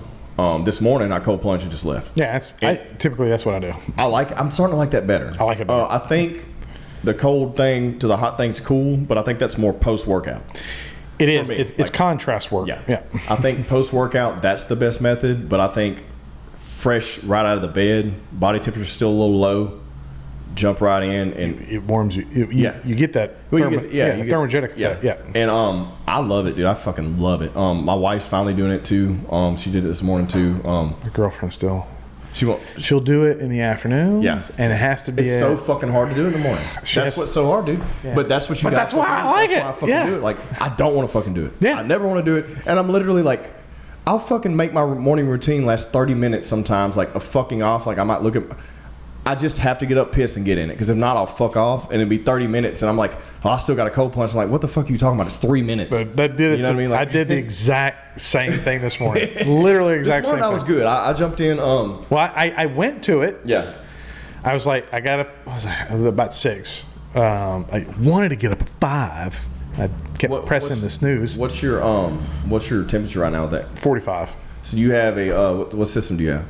I got an Aqua. Okay. It's like the hose is plugged into the side. Right. Yeah. So that one runs on a 24/7. Yeah, mine's running 24/7 too. They can run and, I haven't seen much energy consumption. If there isn't any. I can't tell not much the pool pulls so fucking much. Like it's not making a difference for me to see that. But I'm gonna try to inch it down to 45 this week. I was worried about one. I don't know. This system is 2 years old. The guy had it. He was religiously using it every day for 2 years. So I don't know how long it's going to last. So I don't really want to push it. You know what I mean? I got the blow up. You got the blow up tub, and then you got the cooler system. Correct, and it routes into it, and that was perfect for me. This thing, I love it because it's a big ass bathtub. Yeah. The newer model you can get like everything's built in. This is still the pumps in the back. It is the plunge. But it's the older model, and so the pumps in the back with a cover, and then you have your little chiller plugged up too. Which the new model's all in one piece. So when this does go out, I'll get the new model. So I'm hooked now. But dude, it's a game changer, and the guys from the gym are starting to come over and do it after the gym and shit, and they love it. But The ice bath thing is where I started, but I just couldn't get cold enough. Yeah. 45 is pretty good. Yeah. 45. Now this system I got will go down to 37. See, I don't think it will with this heat. You know what I mean? Mine does. Well, I haven't tested it. It's a half horsepower at 120 gallons. That's plenty. Okay. This system is built for 170 gallon. And it can actually adjust all the way to 37, 170. Yeah. Mine's only 120 gallon tub, and it will maintain. I can get it to 40 and maintain 40 easy. Well, see, I watch in the peak. You notice As long as it's a half horsepower or more, if it's a quarter horsepower, it won't. Well, I watch the peak temperatures during the day, and it'll be 100 degrees, and I'll have it set at like 48, and I'll see it at like 52, and I'm like, when it's 100 degrees outside. Mine does 1 degree. It will fluctuate 1 degree, and that's it. But that, like I said, I think it's probably because it's a little older system. It's been run a lot. I don't know. Yeah, and I think that's going to happen. Yeah, and so my thing is I do want to bump it down to sub 40, but I also don't want to burn it up right now because I'm like, I'm going to wait. I think 45 is plenty. It's fucking cold, and most people can't get. When I was jumping in the pool, it was 48, 52, and it fucking sucks. It sucks, but the plunge is better because the water moves. Yeah, so mine doesn't. Oh, okay. So this is it's a blow up tub that is sturdy. I mean, I can lean on it and sit on it and it doesn't move. So you don't? No, I'm saying but you have the water pump. No. Oh, so you don't have. I have a submersible. I have a water pump inside. Okay. That filters the water and it goes through a strainer into my chiller and then goes back into the pump. Now So the chiller's the only thing moving the water. Correct. Yeah. It's not like that. So I know what you're talking, because that creates the effect of circulating water. So that 48 is fucking cold. It's not 48 at that point. It's like your body doesn't have a barrier to create. No, because but we're in the pool. I noticed getting the barrier and you're fine. It sucked at first, and then you're like, oh, I can see it all fucking day. Yeah. There, it's like, motherfucker, can't do it to my bones. The worst part really is my arms. Like I'll feel it because I make sure I submerge enough to where I get at least to my chest. Because the tub, you got to get down in there. It's like right here. And then I put my arms in. And when I put my arms in, I guess because you just have less fat there, like I can feel it in my bones. It's like hurts. Fucking hurts. And also, it don't help that my fucking forearms are always sore, or like a trap, or triceps always hurting or some shit. It's my I'll feel it in my toes actually. That's where I'll start feeling it. Like it hurt. 45. I can get. In my tub, I submerge all the way. Yeah. I'll duck my head underneath, and I'll sit there with underneath. I was doing that in the pool, and this one I hadn't ducked my head in it yet. I should go ahead and duck my head in and come back up. There is a physiological reasoning for it. Yeah. That's why I do it. Yeah. But you do it. I'm gonna do it tomorrow. I'll do it right. You do it right when you get in, and then I do it again before I get out. I make sure I go lower right before I get out because I'm like, oh, it's not gonna be that bad. I'm gonna go lower for just a second. I'm about to get out. Yeah, that's circulating water, man. That is terrible. But I think everybody should do that. I really do. I think more people would be less assholes. Oh yeah. I love doing it first thing in the morning. There's something.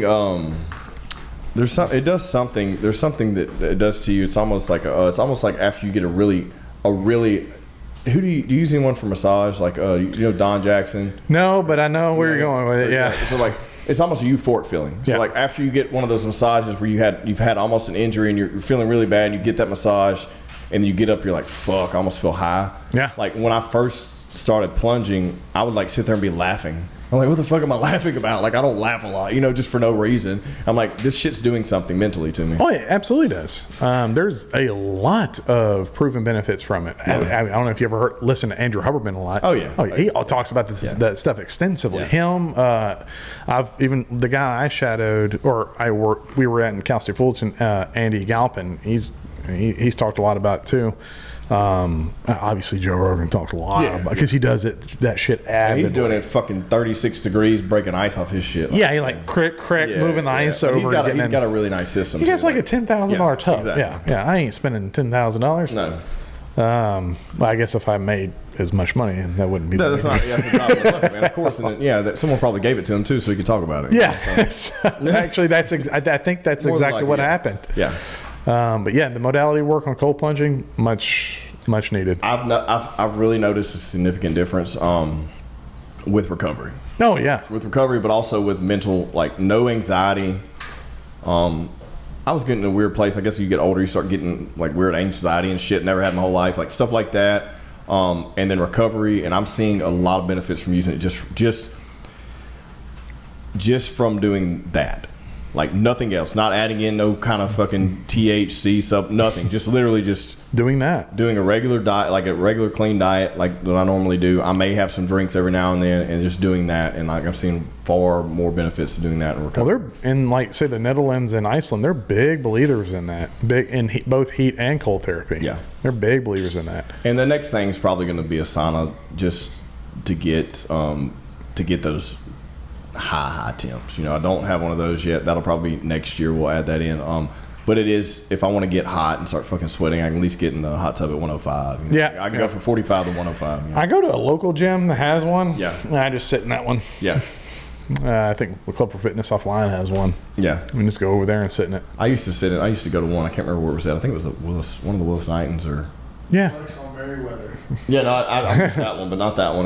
There was one I used to go to all the time because there wasn't a lot of people there, and I like going. And I would do a leg day on a Sunday, and then after I got done with legs, I would go in there and sit. I didn't like the dry sauna. I like the steam room. Yeah. Because it gets fucking hot, yeah. and I still felt like it wasn't drying me out. I'm getting a dry sauna too. I had to cut weight in dry sauna, so I've done that shit. No, steam room's so much better. Yeah, steam room's like you're still getting hot as shit. You're still getting hot as shit, but it's almost like you're staying hydrated. You know what I mean? I love the ones with the eucalyptus oil in them. Yeah, it just clears your sinus. Yeah, you clean all this shit out. Although it's not great when you go to a weightlifting competition and, like I say, worlds or nationals, and if you're heavier weight guys, y'all lift on a Sunday, so everybody's gone. It's just the big guys. And what do y'all do when you're done lifting? Well, everybody goes out. Yeah. Because you haven't for months of training. Yeah. You've been building up, not drinking, not doing anything else. And then that last night, you all go out on town together and get shit-faced. And then we all get in the sauna at the hotel. Yeah. Sweat it out. Oh, it is the most disgusting smelling sauna. That's another reason why I would do it on Sunday, because I would be like, I'm going to sweat everything out from the weekend. Yeah. That's exactly why I would do it. I would get drunk, and then I would go, okay, I need a first thing in the morning, I'm going to sweat all this shit out. Usually what my routine would be. There's something to that too. I mean, for the longest time, I was bad about drinking a lot, like multiple times during the week, but then making sure that I would do cardio in the morning or fasted or something. Just go ahead and get it out, and I didn't feel bad anymore, and I could still get a good lift in later that evening. Oh, I have little shots. I'm going to go immediately when I leave here. I'm going to the house, and I'm going to the gym. I'm going to sweat all that shit out. Yeah. So. Hell yeah, dude. No, but I love talking about this shit, dude. I think that there's so much that people don't know, and especially anyone, just even, I never discovered the benefits of doing things like that until I started, like the Olympic lifts, until I started implementing them with the CrossFit stuff, you know. Had I never started doing CrossFit, I never would have even touched Olympic lifting. There's a few good books. Tudor Bomba's Periodization would be a great one if you want to look programming in relation to weightlifting. Starting Strength, even though it's not as geared towards Olympic weightlifting, he has some great biomechanical explanations on some of the lifts, more so on back squat, bench press, deadlift. Yeah, great. That's a great book. That's one. Starting Strength is one of my, with Mark Ripito. You ever heard of him? Mm-mm. Great coach. Mark Ripito. That was a great book. And that's a really good book to read. Because he had some great programs for strength-based training that actually coordinates a lot with some of the programming that CrossFit does for their strength aspect of it. But biomechanically, great book. Okay. Great book. Even though he hates, it's funny because he hates physical therapists. Guess who co-wrote the book? A physical therapist. It's like, well, guess you don't hate him as that bad. There's a place for those guys, man. There's a place for everyone. Yeah. I think there's a place for a chiropractor. There's a place for a masseuse who's a sports medicine. Sports medicine chiropractor. There's a place for physical therapists.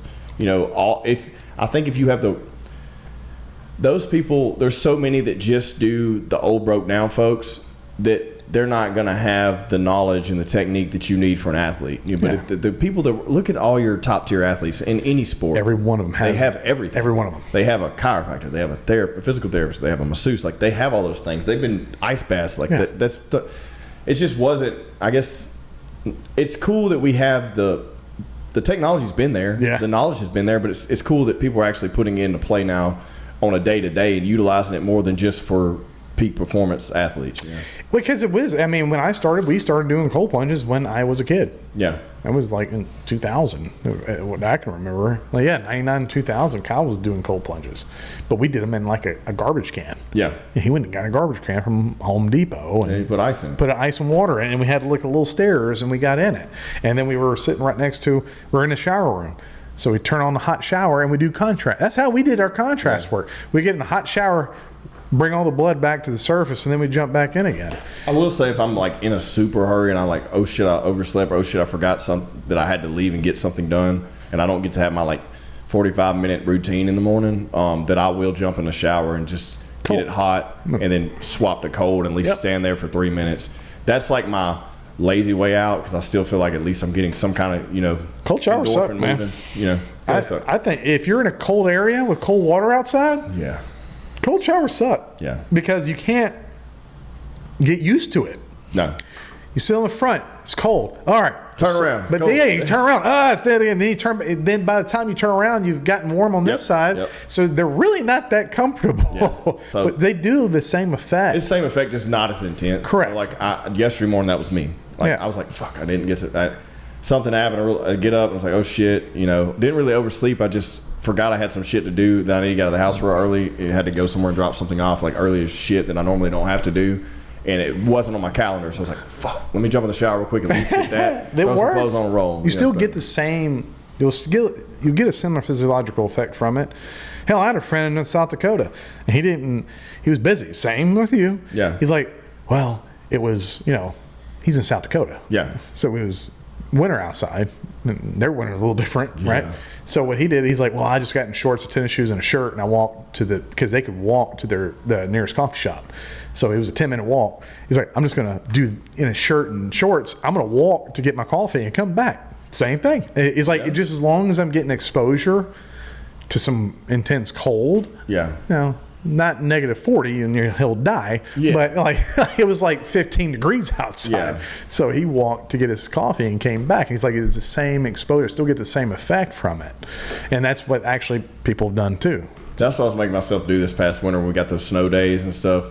I got in the pool and then I got out and made myself stand there for like 10 minutes because it was fucking 20 degrees and I'm soaking wet and just come out of a 50-degree pool and I'm like, I'm going to just make this shit last as long as because I know in 2 days it's just going to be melted. This is the only time I'm going to get this one little effect, Yeah, I loved it when winter came through and I had the little, back then it was just a pod. I didn't have a chiller system and all set up. I used the pod, dude, for a while, but I just kept getting so fucking annoyed with the ice. Thing, the ice. I can't deal with that. And then that pod is like flimsy. And it's little. Yeah, it's like, you're just sitting in there like this. And it was cool because you could come out and you just unveil the top and layer ice on top.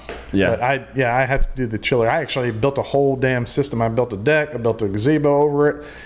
Built some things around it now. I have like my own little recovery station out back. Yeah. It's like, that works out beautifully. This is perfect. And now I just need you want like a little sauna. Yeah. But I have to have it covered and all that good stuff. You invest in shit like that, you got to make sure it's in the right area. All that shit it's like so I have to make sure everything's covered and enclosed. Yeah. And a little infrared sauna, like a single person sauna or something like that.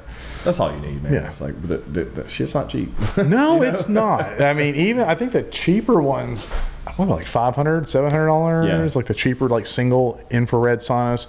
But they're not great, Have you looked at the red light therapy stuff? Yes. Have you My girlfriend loves the concept of the like red light or infrared therapy or anything in relation to that. She's big into that. Okay. I haven't done it as much, but we used to have one in the gym. That infrared sauna we had, and we used it quite a bit. How much of it? I don't know how much of a belief. I haven't seen a whole lot of research on it. Yeah. She has. But I haven't as much. I didn't really delve into that as much. I just more so did more research on the exposure to heat and exposure to cold versus that portion of it. But she's like big proponent of infrared and all that stuff. Yeah. Because she actually sees a doctor that's a holistic doctor in Dallas. Okay. So she's big advocate on holistic aid versus traditional medicine. Dude, I think everyone should be. Yeah. I think they should be. But it's just it's a hard battle, man. It's just what this system has been built for us to Symptomatic live in. care, man. Everyone's got to make money off of something. Yeah. Yeah, it's very unfortunate that insurance. It's weird how insurance works. We'll pay for you to be a drug addict, but we won't pay for you to do preventative care to where you're healthy. Yeah. Okay, well that makes no fucking sense. No, dude, it's But yet you won't cover me if I get cancer.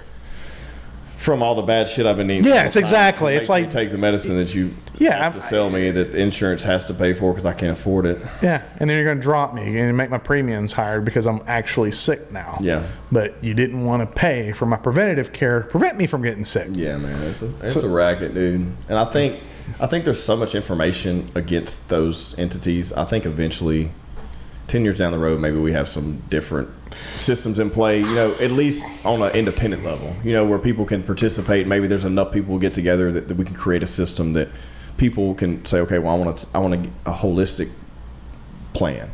You know what I mean? Instead of a medical plan. Hopefully. Yeah. Hopefully. I know that's something she's been really pushing for. She's an occupational therapist. Okay. And she's big into that world. That's something that but she treats pediatrics, so she sees it at ground level. Yeah, ground level, yeah. Yeah, she sees it. And that's where it starts. Yeah. That's where it starts. And then she sees it. She sees what genetically altered, like their parents, what they ate, what they did, and it's actually transitioned into the kids that they had. And she sees a lot of this and what they start eating because of what their parents were eating. So she's like, the nutrition is just so bad. Well, how's your nutrition? Terrible. But she cooks.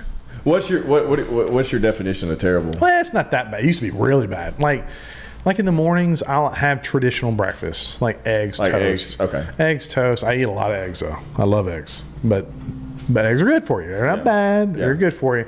And I'll have like a shake. I'll mix a bunch of things in. I'll have a shake. If I'm kind of in a rush, I just want to drink a smoothie, I'll throw a bunch of things in a blender, good stuff, and I'll just take a smoothie. And then I'll have a bigger caloric lunch because it's usually about 4 hours prior to workout. Yeah. So I can go lift something heavy. And then I'll have a lighter dinner sometimes. Depends on if she's cooking or not. If she's not cooking, we're eating out. We'll eat out, which is never good. So that's actually on the docket right now. We're trying to negotiate around that because she's big gym buff herself. So we're trying to we never even talked about any of that and all the costume and stuff like that. I know. Yeah, let's talk about it real quick. We got a little bit more time. Okay. Yeah, because y'all do like the cosplay stuff, or like how did that happen? We do. So because I didn't know you were, but like somehow we got tied up on social media and I was like, dude, this motherfucker's crazy.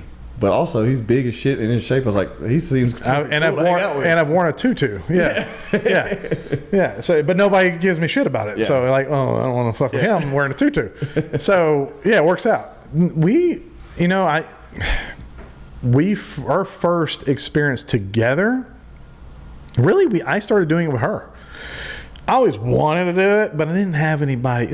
I grew up in Blanchard, bro. I was always kind of a nerd in a lot of ways, on a lot of things, but I never got to share anything. Hey, bro, let's go dress up and go to the con. Yeah. And there wasn't nobody around me to do that with.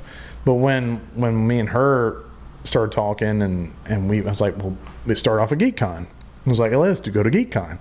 And we both went to GeekCon, and then we dressed up. And I think, who was I? I was Sub-Zero, and she played, who was she? I think she was Black. What? No. God, I can't remember who she was at the very beginning. But anyway, we dressed up as a couple characters, me being more comic because I'm a massive fan of MK. And that was our first experience together. Then we started doing the Ren Fairs. And when I moved to Houston, that's when I got big into it, because Ren Fair in Houston is the biggest Ren Fair in the country. It's huge. It's like 600,000 people go through it while it's open, and it's only open from October to the beginning of December, and they only do weekends. So you can stay all weekend. So we usually go to like Barbarian Invasion weekend or something like that. But we do that every year. We go to one or two of them every year. Halloween, obviously. I'm huge Halloween guy. Same, bro. I love Halloween. Halloween's my shit. Actually, I got a month before I start getting ready. I start getting ready in September. So I start building everything in that first week of September for their house and the yard. Yeah. She starts decorating. We do that shit too. Me and my wife, like, we just It's funny because we actually sold a piece that we bought last year. I was like, put that, because we didn't have anywhere to store it. I was like, look, if we're going to do something, we're going to do something different. I won't do the same thing every year. But this lady drove down from like 4 hours away to buy this piece. And she was like, yeah, I have like 30 other pieces. Y'all need to come up here to my place and see it. She has like full-on animatronic display. So we're going to have to drive. It's somewhere in Texarkana. I'm going to drive and see this shit. I'll find out what the address is and give it to you because it's like a public thing. Like okay. I'm interested to see what her setup looks like because she has all the big shit. Because we had like one of those big-ass demons and, and all that. I think I saw it. Yeah. You had it I right. posted it. You did. Yeah. You did. Yeah, I did see that. Yeah. I did see that. It was right by the walkway, I believe. Yeah. If I remember right, yeah. And I think they just put that out too. Yeah. That was the first year they put don't that. have it anymore. Yeah, they don't have it anymore. No, there's like a huge demand for it. I was like, well, get rid of that. We'll do something else. But there's like a whole community around this stuff. That's why I think it's cool that you're part of that. That's cool, man. Yeah, if you go to we do Frightmare. I do Frightmare with Dakota every year. And he works at Bears. Okay. So he's my little cousin. We go. He started going. I didn't know anything about it until a couple of years ago, but I didn't get my tickets in time, so they sold out. So last year we went, and then this past one we went, and it was awesome. I love Frightmare, but from Frightmare there's also a big convention. It's like one of the biggest horror film conventions in the country. Is Frightmare Weekend in Texas. And then they also have one for hunters. They have a huge convention for hunters in Texas. So you can go out there and see all the new stuff coming out. All the, what's the new trend coming Halloween? Yeah. What's everybody going to be putting out in their yard? So you can go to that. There's a big convention for that. It's so cool how that shit exists now. Used to, it wasn't. You have a con for everything. Yeah, that's pretty cool. Like where you can, there's something for everyone now, and there's so many little sub communities for all these things, and like these groups I see, I'm just like, this is some crazy shit. That's cool. Oh yeah, I love it. I absolutely like the Ren Fair is definitely by far my favorite. We've done the one here every year in Houston, but then we went to Baltimore because our sister lives in Baltimore, and we did Ren Fair in Baltimore too. But the Ren Fair in Houston, we used to dress like a big ass Viking or something. It was. Yeah. Yeah. I had a beard. It's like, why not? It's like just. Like I actually have the tattoos all over me from that whole belief system. So, which that's a whole nother category of discussion. A whole other podcast. A whole other podcast. So yes, we went, and I loved it. Absolutely loved it. She was Shield Maiden, and I was old traditional Viking. Yeah. And that was I love, and the whole community is cool. That's the thing. It's like that weekend we stayed on the campgrounds. We stayed the whole weekend, and. I think on there were 18,000 people on the campgrounds. Damn, dude. Just on the campgrounds, like the village. That's not even people just showing up day of. That's just people staying over the weekend. Yeah, and then you have when the village opens up, everybody goes into the village. Yeah, and it's a village. It's a village. It's an actual village. They have an arena. They have everything. It's huge. It's massive. They have all the jousting and the fighting. You can get custom made armor if you want to buy some. They'll do your measurements, and blacksmith will make it. Oh shit! It's legitimate. Everything's out there legitimate. So I like going out there and seeing the craftsmanship from all these people too, and see everybody's campers too. That's another thing. These people like build these little campers.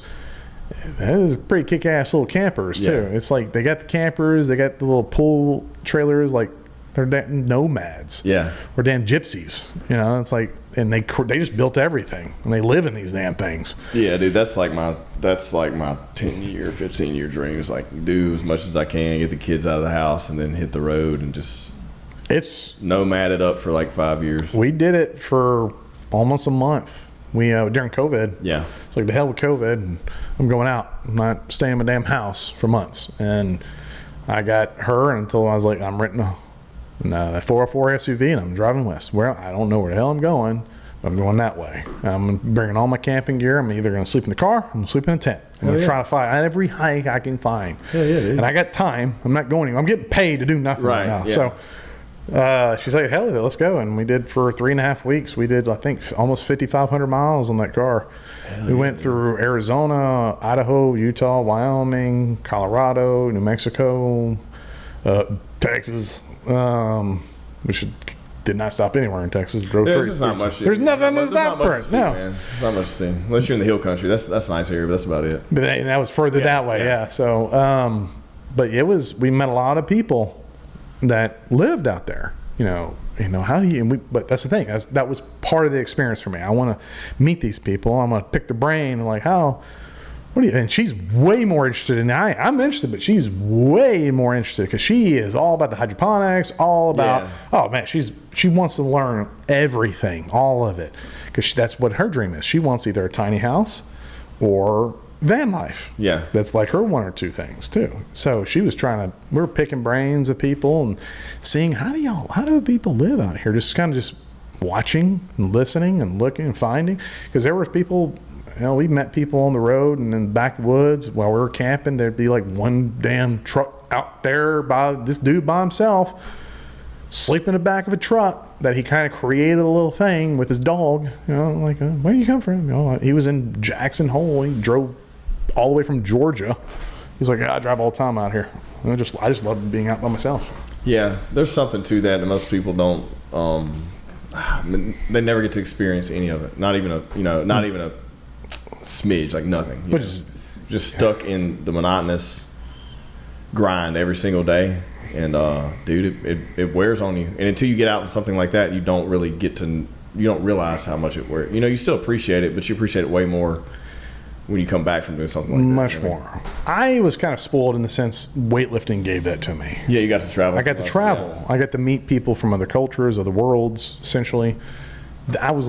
I knew. So when me and her got together, we started traveling a lot. So we're always, any weekend, anytime we can. Hell, we're going to, I think, Colorado within August. I fucking love Colorado. We're just going, I'm going out there for work. So I was like, let's make a trip out of it. I fucking love it. Let's just make a trip out of it. Yeah, I love it. We're going to the Arkansas next week. Excited about that. Just for a couple days. There's a hike to do out there. You got to do. There's two hikes. At? One is a goat path. Have you ever done the goat path? It's called the goat path. It's in Ponca, Arkansas. We're only going up to we're gonna have the kids. We can't do nothing further north. extreme. Yeah, it's further north. Have you done the Colorado Springs? Damn, can you look that up, Josh? It's the Eagle. It's the damn stairs all the way up. The damn they're like, they're like cross ties, and they go all the way up. And you I don't know how many, like 8,000 foot elevation. Colorado Springs what? Huh? Colorado Springs what? You're talking about the Manitou hike? Yeah, Manitou. I think it's Manitou. We did it already. Manitou, where it's just. Mm-hmm. It's actually. It's a gradual. It's just step. Look it up. No, it is. I know. It's Manitou. Manitou stairs. Just type Manitou. Manitou stairs. Yeah, Manitou, Colorado. That's a place in Colorado. It's just outside of Colorado Springs. Yeah, it's just right there. It's where the caves are and the caverns. And then Manitou's like. I'm uploading something too slow. Okay. Yeah, the incline, the Manitou incline. Yeah, we did that actually. We were gonna do that, dude. I was fucking shitting my pants. I didn't know nothing about it. We didn't end up doing it. But next time we go, we gotta do it, and I'm gonna shit my pants because I hate heights. I knew nothing about it. Yeah, dude, that's it. That right there, and they say it doesn't feel like you're going up that high until you get there. Yeah, you don't. Yeah. Because you give a shit about what's behind you because it sucks so bad walking up it. Yeah, you can't. But the path down's easy, right? Because the path. Yeah, because there's a trail that goes off to the left and goes all the way down. You can. There was two incline. Yeah. Yeah, it's It wasn't. What's the elevation? 2,000. Is it 2,000? Yes, 2,000 actual elevation of stairs, but it's like from ground level, it is 8,000. Because you start around 6,500, end at 8,500. Okay. But I knew nothing about this. We went to a friend, my friend Michael. He's getting married in the Badlands, or he got married in Black Hills. I'm sorry. Okay. And we were coming back from that, but instead of driving, we were like, let's go through Colorado, down through there, and find some hikes or something to do. So we went to Manitou, and she was looking at hikes. She's like, well, here's this one, and she showed a picture to me. I was like, oh my God. She's like, no, let's do that. I was like, okay. We got there, and as you're walking up to it, really driving up to it, you see a line, like this is when you're further off, that just goes up into the mountains. Yeah. Right? And you're like, that's not it. That's not it. And then you get closer and closer. Like, shit. That's it. Yeah. That's the staircase. Yeah. And we got there. I was like, babe. That's how I was, bro. I was like, I'm not fucking doing that. Yeah. I was like, sure. She's like, and it's funny because she was more, because she found it. She was like, let's do this. I was like, okay. So let's just get our stuff. Let's go. And you get there, and we were at the base. I was like, this fucking sucks. But then about 10 to 15 minutes in is when you start getting into it.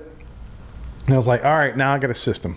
Yeah. Checkpoints. Yeah. Because there are numbers to get up there. So you're like, okay, we're at 24. Let's get to 27 and then break. Yeah, I feel like God. You're not gonna heights now that last probably 1,000 steps. The last 1,000, it's not steps. Yeah, it's lunges. Yeah, because it goes from like their high steps, but then it turns into fucking lunges. Yeah, I think I'd be okay doing it because I know it's a gradual thing. It's a very gradual. Yeah, dude, we were driving up somewhere just north of there. I can't remember because it's been a couple years ago, but we were driving up looking for some little trails and stuff, killing some time because some people were with us, but they were somewhere else, and we were just killing some time looking around. And there was a guy actually. There's a couple of people actually climbing, and a guy had fell and died. He was dangling right there, dead.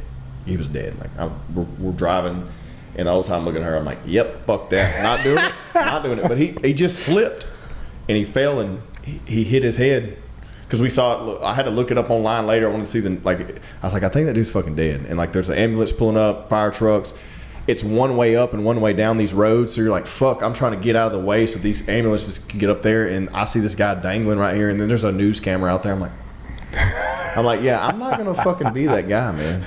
And these are experienced climbers too that it happened to. And I was just like, man. We got scared like during that long trip. Yeah, we did a hike in Breckenridge, Colorado, and a friend of mine. We were in Cantaloupe Island just outside of Salt Lake City doing some hikes, and he saw me posting.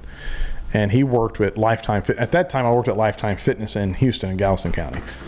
And he's like, hey, man, we're doing it. He's an avid hiker, though. This dude hikes all over the damn place. But he does, like, hikes.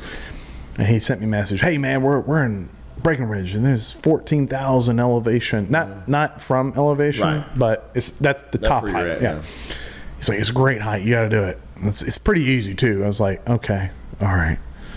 So we're like, okay, when we drive back around, we'll come down through Colorado into Breckenridge, and we'll do that hike. He sent me the directions, all that. So it was 2 or 3 days later, we come through and we get there, and I'm like, all right, we start hiking. Now apparently we learned from the ground level that 2 hikers got rescued off that same mountain 2 days ago because they got lost, and they were experienced hikers. They got helicoptered out.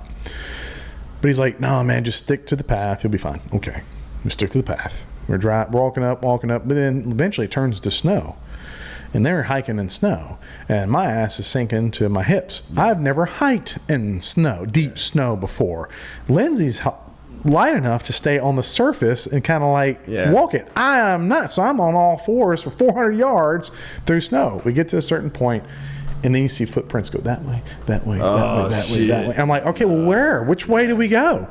And we just kind of picked one. Oof. And we walked a little bit. We're like, listen, okay, it's getting dark, and we got a long way to go back. We're only like, I think at that point we're at 10,000 elevation. We still got 4 to go. Oh no! So we turn around and walk back. But by the time we turn around and walk back, we got lost. We lost the trail that we were on, and for 30, I'm freaking out because I'm thinking when the lights go down, it gets cold and very windy up there, and there's things out there's legitimate fears of big game out here. Yeah. And we don't have anything. You have mountain lions, you have bears. Yeah. All we got is a backpack with no sleeping gear, no nothing, and we're going to be on the side of a mountain, freezing our ass off in the cold, not knowing where to go. And we got no service. Great. Awesome. And so I'm kind of freaking out. She's calm. Very calm. She's like, well, then just keep walking. We'll figure it out. And eventually, but 30 minutes later, we came across the trail. And we got back onto it, and then the funny thing is, then she goes, "Oh shit, thank God!" I was like, "What?" She's like, "Exactly what she said. This is exactly what she said because you were freaking out, and I knew someone had to keep their shit together, and you were not doing it. It wasn't you. So I had to be that person for you." Have you been to Estes Park? So you go to Boulder, and then you go fucking up.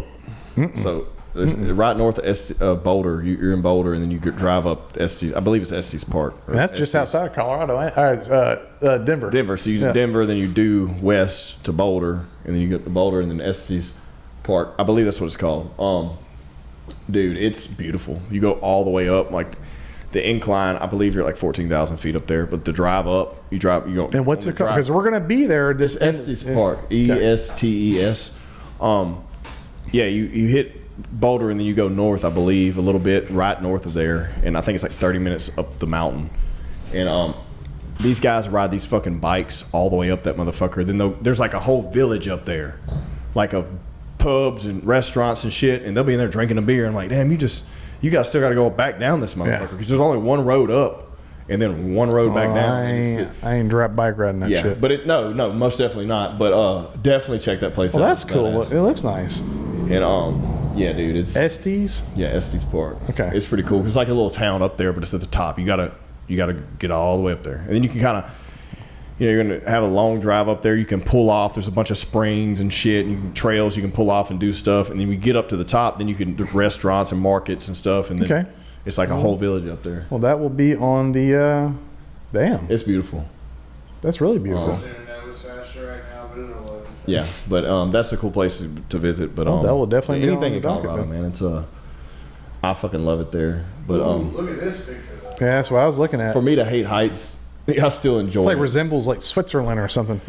We got married in Colorado Springs. We went to Loveland Pass, where the Continental Divide, and my wife didn't tell me that we were going to be at 14,000 foot elevation getting married. I guess she probably knew but didn't want to tell me. But like going up, driving up the mountain to where we're going to eventually. I see a picture like that with a lake and mountains in the background. I don't realize that's 14,000 foot up. You're up. Yeah. And then there's more mountains in the background. There's a lake up there. So I just see the picture. I'm like, oh, that's beautiful. Hell yeah, there's some mountains in the background. Cool.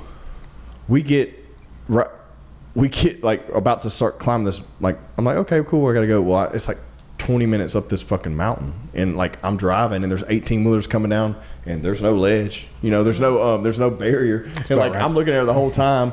And pretty sure I had COVID at the time, but like I don't know because I never got tested or got the shot or anything. But I was feeling like shit anyways, and the elevation was fucking with me, and I couldn't breathe real well, and I was having like ear aches, and I was coughing a lot. And we get up there to meet this Indian medicine man. It's pretty cool. It was the baddest experience. It's beautiful, but it fucking was. I was scared shitless the whole time, white gripping. Not to mention I'm anxious about getting married, and I'm white gripping the damn steering wheel, trying to not fucking die getting up this mountain.